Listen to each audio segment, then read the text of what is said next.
प्रदेश में इस वक्त किसानों की स्थिति गंभीर है। प्रदेश सरकार एक मुश्त बोनस दे, इस पर आपका क्या राय है? भारतीय जनता पार्टी के समस्त कार्यकर्ता बंधु छत्तीसगढ़ के मुख्यमंत्री भूपेश बघेल से मांग करते हैं,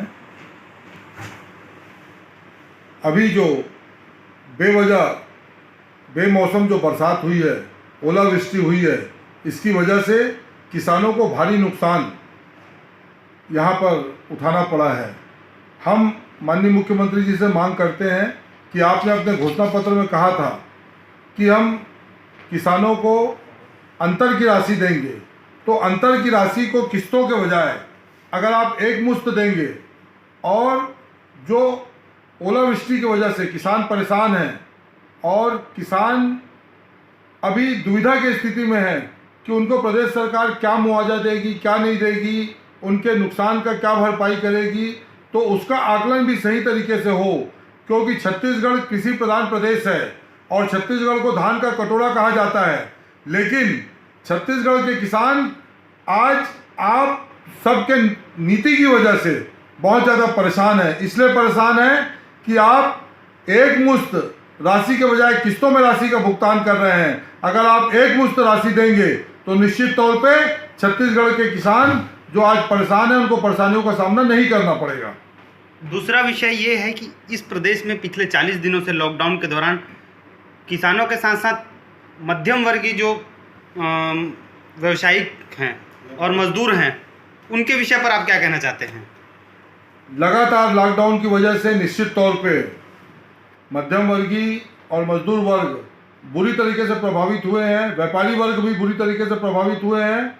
मैं छत्तीसगढ़ के मुख्यमंत्री माननीय भूपेश बघेल से पुनः मांग करूंगा कि वो बिजली की दर में जो व्यावसायिक बिजली की दर है उस पर छूट दें, ताकि व्यापारी परेशान मत हो सकें, और मजदूरों के लिए कुछ ऐसी व्यवस्था करें कि मजदूर को रोजगार का अवसर प्राप्त हो सके।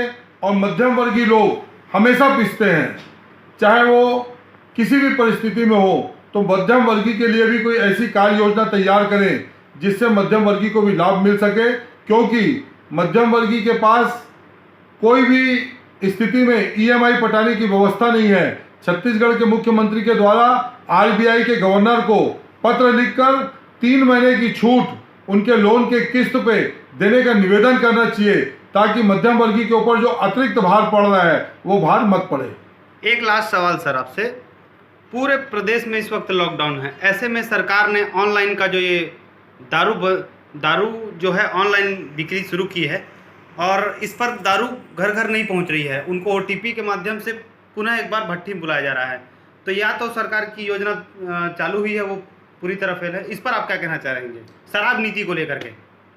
मैं शराब नीति के मामले में इतना ही कहूँगा कि जो लोग गंगा जल पकड़कर छत्तीसगढ़ प्रदेश में पूर्ण रूप से शराबबंदी की बात किए थे, आज वही लोग ऑनलाइन शराब की बिक्री करवा रहे हैं।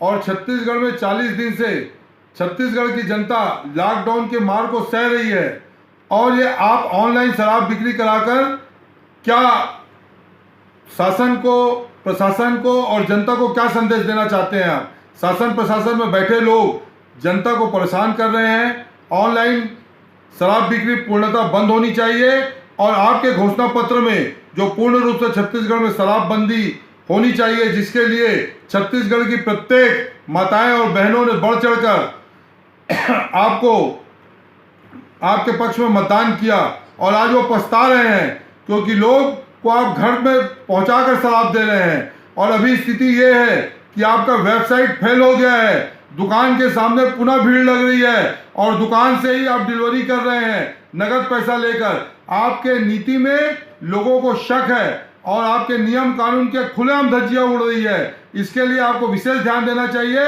और पूर्ण रूप से शराबबंदी करनी चाहिए। ये मांग भारतीय जनता पार्टी आपसे करती है। श्री पांडे जी, एक लास्ट सवाल आपसे, पूरे प्रदेश में और कई राज्यों में लॉकडाउन है, ऐसे में सिर्फ कुछ कुछ चीज़ों पर छूट दी गई है, और उन छूट में लोग एमआरपी या उससे कई ज़्यादा रेटों पर बेच रहे हैं माल, जैसे कि किराना व्यापारी। इस पर आप क्या कहना चाहेंगे? कालाबाजारी पर पूर्णतः अंकुश लगना चाहिए। इसलिए अंकुश लगना चाहिए कि ऊपर वाले की लाठी से सबको डरना चाहिए। आज प्रदेश की जनता और देश की जनता त्राहिमाम की स्थिति में है। वो रोज जी रहे हैं, रोज मर रहे हैं। प्रदेश में हजारों नौजवान मौत हमने अपने आंख के सामने देखा है, और ऐसे में जो व्यापारी बंधु कालाबाजारी कर रहे हैं उसको मैं इस संदेश के माध्यम से एक संदेश देना चाहता हूं कि आपको सब कुछ यहीं पर छोड़कर जाना है, आप कुछ भी लेकर नहीं जाओगे। लेकिन ऐसे समय में अगर आप मानवता का परिचय दोगे तो निश्चित तौर पे लोगों की सहानुभूति भी आपको मिलेगी और लोगों का प्यार भी आपको मिलेगा। और आपको ऐसे समय में कालाबाजारी की जगह लोगों तक कैसे राशन पहुंचे, कैसे हम लोगों तक विश्वास पूर्वक सामान पहुंचा सके, इसकी व्यवस्था करें तो निश्चित तौर पे आप सबको लोगों की दुआएं मिलेंगी। धन्यवाद अनिल पांडे जी आपका, इस विषय पर आपने अपना राय प्रकट किया। नमस्कार।